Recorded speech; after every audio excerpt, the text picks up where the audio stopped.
Haikal Hasan Baras alias Babe Haikal resmi ditunjuk Presiden Prabowo Subianto menjadi Kepala Badan Penyelenggara Jaminan Produk Halal atau BPJPH. Babe Haikal resmi dilantik di Istana Kepresidenan pada Selasa 22 Oktober 2024 bersama sejumlah kepala badan lainnya. Berdasarkan keputusan Presiden atau Kepres nomor 140/P tahun 2024 tentang penasehat khusus Presiden RI.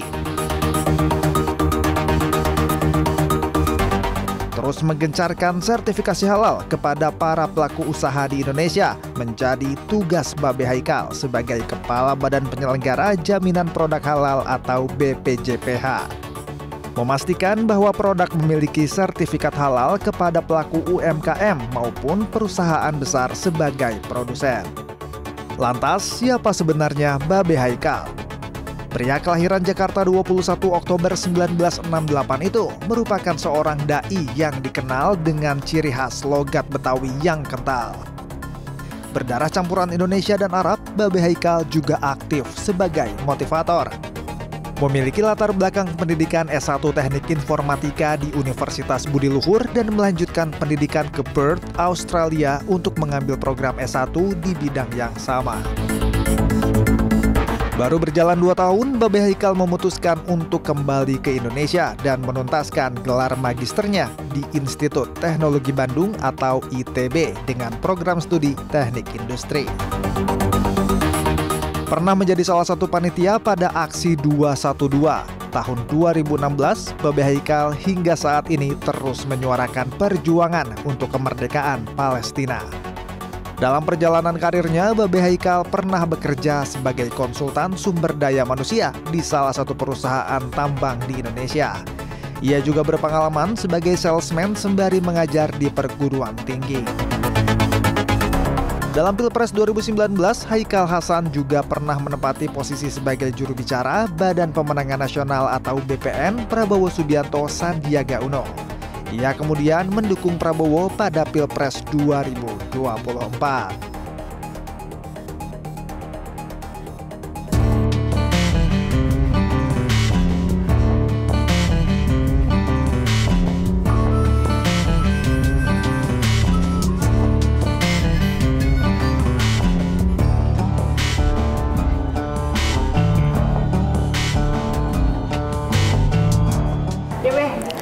Jalan. Ini buat orang yang mau konsultasi, mau bertanya apapun soal produk halal, datang kemari. Mau buka usaha. Buka usaha apa? UKM. UKM. Somai, bakso, pangsit? Iya, somai. Somai. Daftarin ya, ngobrol ya, gitu. Pagi-pagi udah ramai ya, Be? Iya, pagi-pagi kita kayak gini tuh banyak juga teman-teman. Iya, Be. Tadi nih ngomong-ngomong udah rapi banget, Be. Mau kemana? Pakai kacamata pula, Be? Enggak, ini silo tadi. Saya pagi ini mau ke Departemen Agama. Oke, tadi udah di info juga. Ada apa ya, rapat lah sedikit sama Pak Menteri. Gitu. Udah sebelum Babe berangkat deh, tadi kan belum selesai nih kita ngobrolnya soal PHRI yang melayangkan protes. Oke. Iya, dengan kebijakan ini.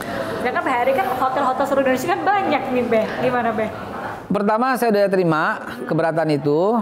Dan saya udah melalui kementerian, beliau melayangkan suratnya kalau nggak salah ke pariwisata, kan bernong di bawah pariwisata. Dan kemarin saya udah ketemu sama Bu Menteri, lalu kemudian akan dialihkan ke sini minggu depan, kalau nggak Selasa itu kita akan jumpa.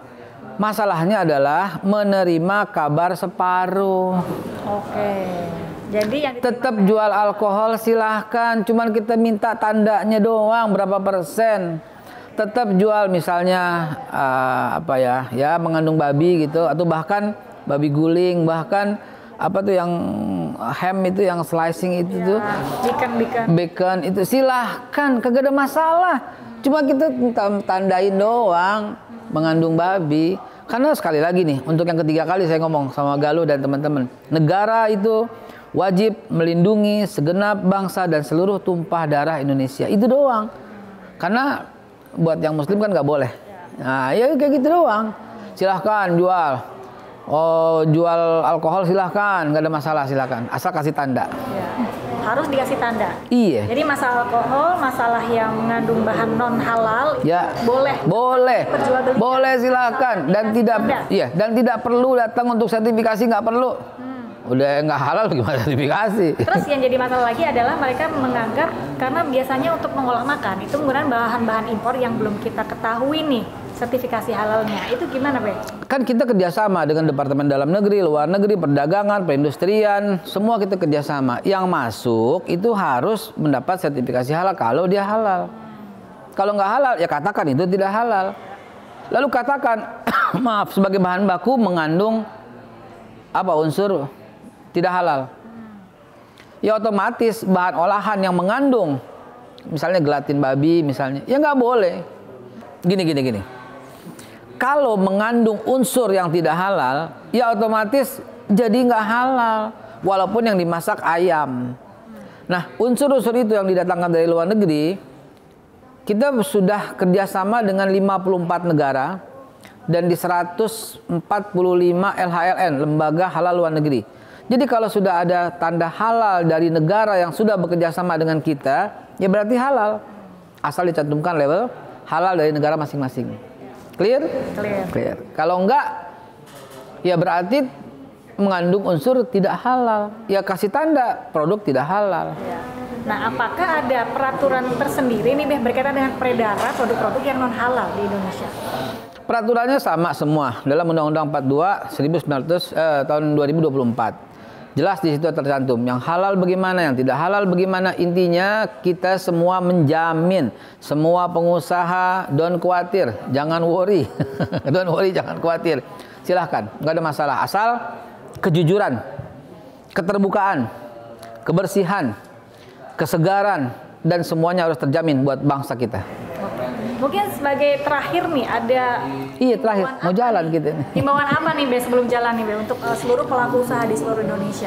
Haruskah kita tidak perlu takut, tidak perlu merasa ribet dan lain sebagainya? Saya akan kasih garansi, akan lebih mudah, akan lebih murah, akan lebih cepat semuanya setelah kita perbaiki sistem ini, ya. Dan nggak ada tuh yang namanya sweeping. Nggak ada tuh yang namanya nakut-nakutin untuk ini, nggak ada semua. Anda berhak berusaha seluas-luasnya selama cantumkan logo halal kalau itu halal, cantumkan logo tidak halal kalau itu tidak halal, dan ini berlaku di semua negara kok, ya kan? Kita juga harus seperti itu karena kita akan menjadi contoh. Dan tagline saya itu adalah nanti kita tulis di sini, halal Indonesia untuk masyarakat dunia. Halal Indonesia untuk masyarakat dunia. Babeh, terima kasih banyak. Terima kasih, Galuh. Kembali, selamat melanjutkan aktivitas. Dan pemirsa, kita tahu bahwa sertifikasi halal untuk produk-produk di Indonesia bagi seluruh pelaku usaha adalah hal yang krusial. Sehingga diperlukan sosialisasi yang masif dan juga hal-hal yang berkaitan dengan sifatnya persuasif kepada masyarakat. Of course. Agar tidak menimbulkan kontroversi, tidak menimbulkan banyak protes juga di tengah masyarakat. Yes. Karena halal itu penting demi kesehatan dan juga demi perlindungan konsumen. Dari Jakarta, Galuh Padu bersama dengan Babeh Haikal Hasan melaporkan untuk One on One. Sampai berjumpa di episode selanjutnya.